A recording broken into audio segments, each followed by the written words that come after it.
G'day gamers, Ranger Tony here with another episode of the Chaotic Kingdom of the kindly Kineticist Kevin Kaosstrike.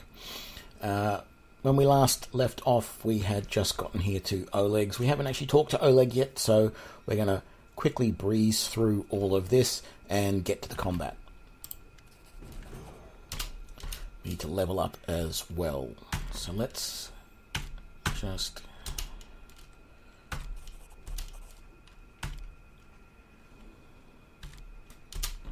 So we'll level up and then we'll finish talking to them. So, level 2 Kineticist.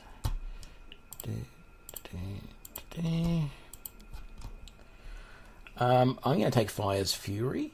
So, this adds my Elemental Overflow, which we get at level 3, to any damage that I deal if there's fire or a composite blast that includes fire.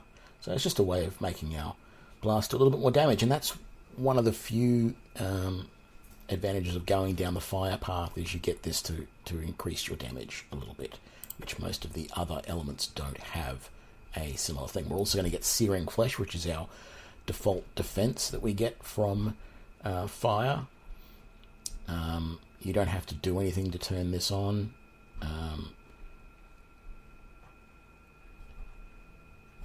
So that is that.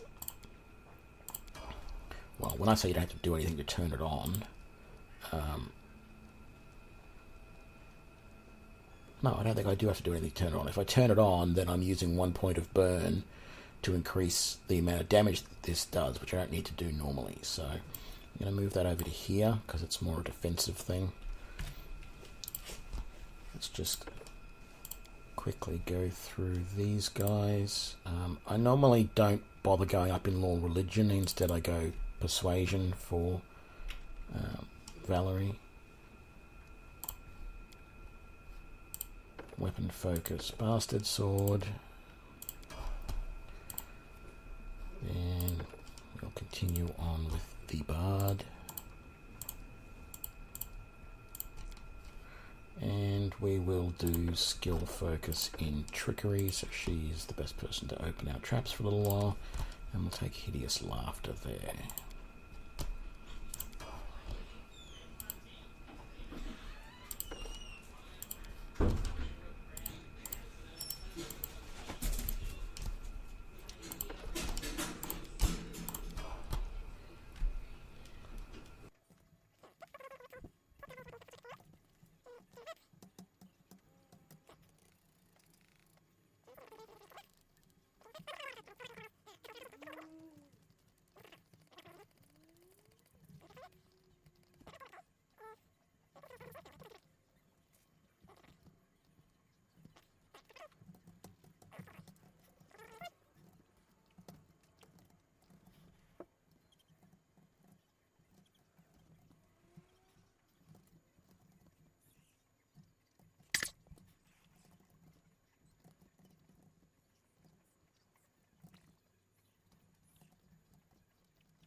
She's going to rage. Spy Courage. Let us strike as one.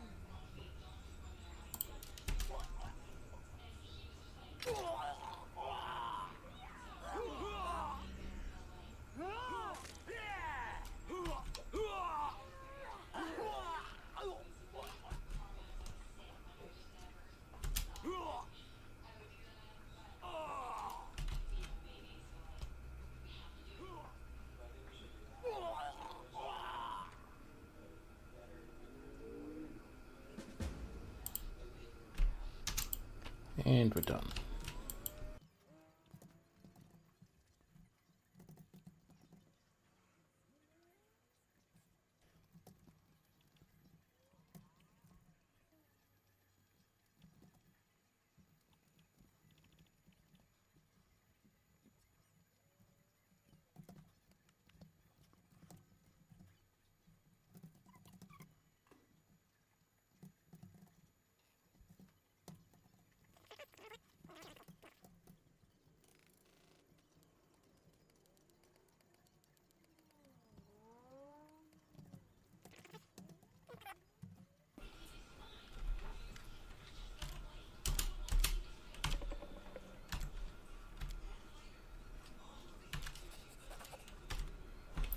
So we've got our little quest from Svetlana.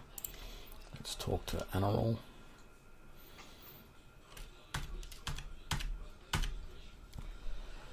Okay, so we are going to have a human kineticist. We're going to do a female this time, a lady. Tempting. So is that one?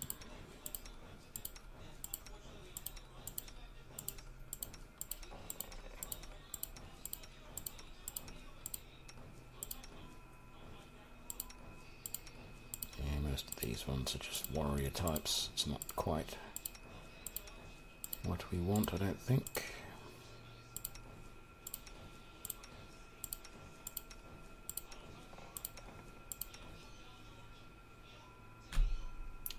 I think that's actually supposed to be a druid, but I don't mind that. So we want the red hair, that hairstyle.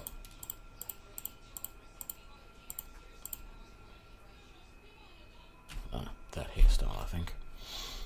Okay, we want Kineticist. So we're going to take her as a Dark Elementalist, only because the intelligence as a prime stat gives us more points to play with in skills. That's it, purely. We're going to give her water as her blast type. Now, here's the thing. I want some extra skills here, but I don't want to go ridiculous on this. So 16 is as high as I'm going to go. I'm then going to pump the rest of that there into Dex, and I'm not going to raise her int above this. I'm going to keep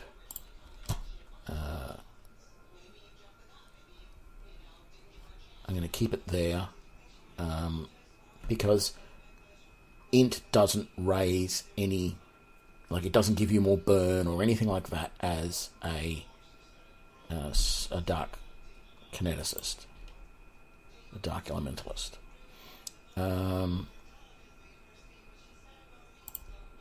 Actually, we might go those two, maybe law religion.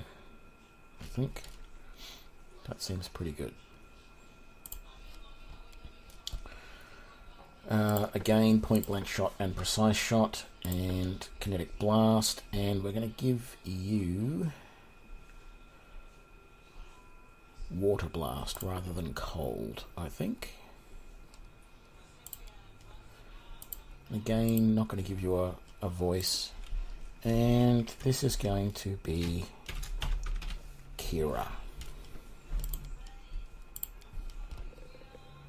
Kira, our Dark Elementalist. Now, I said in one of my intro to Kineticist's video that the Dark Elementalist is a really hard one to play, because the only way you can you have this ability to reduce your burn, right? You can say, okay, I'm going to use this ability that I've got to reduce my burn, and it sounds really good, but it only works if you know an opponent is going to die in that round, and you can only use this ability a limited number of times a day, so you've got to be really careful.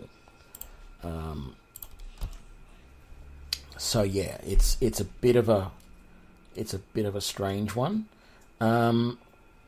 So we're going to take Kinetic Healer straight up, because we want someone to be able to heal.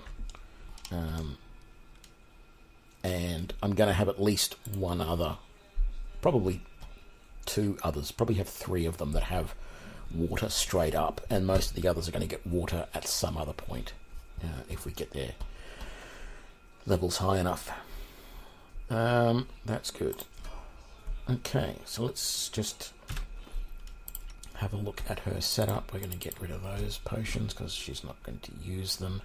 Ultimately, we want better armor than that eventually, but we'll... actually, we might just do a swapsies right now. There we go. That's the best armor you can have for a while, until we start getting some magic stuff.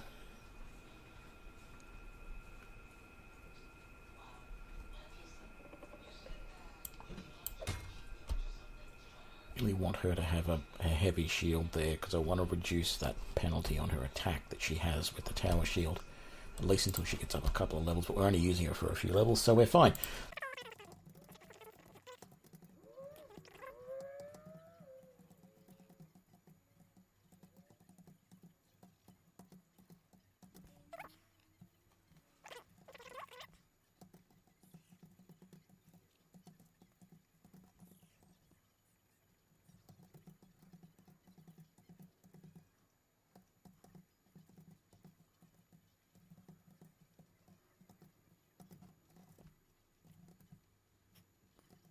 Okay, let's get out of here.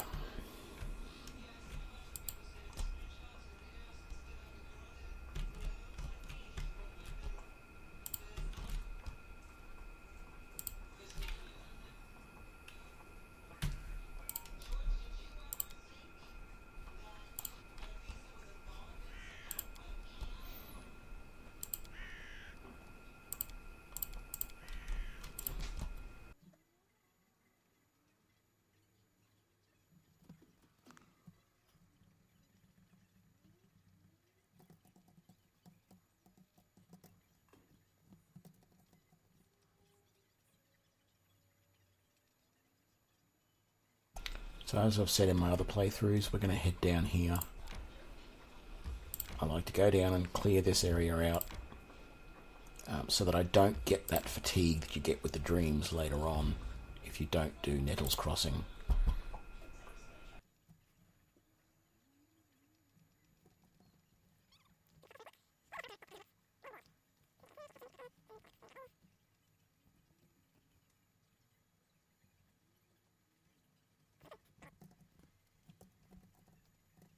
Okay, fair warning, this might look a little choppy. I'm going to do some save farming here to make sure that I see and get the treasure from all of the items here. So let's quick save. I will skip past it all so you don't have to put up with it. We're lucky that time.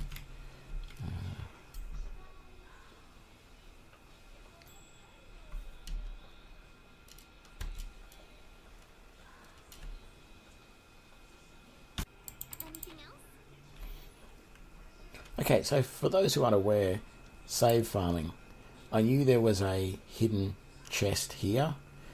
So what I did was I saved when my characters were over here, because there's a hidden perception check that determines whether you can even find the item. And so I would save over here, and then I would walk my characters over here. If they found it, great. If they didn't, I would load the previous save and just keep doing it until they could detect it. And then once they detected it, I saved again. And then it's a chest which is hard to open. Lindsay or anyone who has the thievery, the trickery, has to use that skill to pick the lock. If they failed to pick the lock, I would load from the save and keep trying until it worked. And that was how I was able to open that. It doesn't always work, because sometimes the check that you will need... so you can see here that the difficulty was 27 on that. So I would need to roll at least, with Lindsay's modifier of plus 11, I would have needed to roll at least a 16 to successfully do that. And sometimes the DC that you need to roll is higher than any of your characters can actually do, so in which case it's not worth doing. If you do fail, though, you have to come back later and try it once you've all got a level.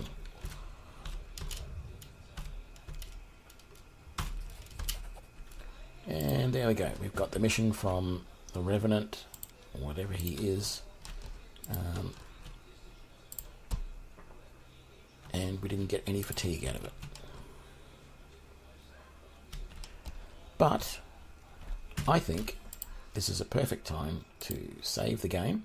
And we'll leave this episode here. So when we come back, we're going to leave and we're going to head to the what is it? The place where we first find Tartuccio. I'll think of it once we actually get there. I hope you enjoyed this episode. If you have, please give me a like and a follow or a subscribe. And leave comments below, and I will see you for the next video. Thanks. Bye.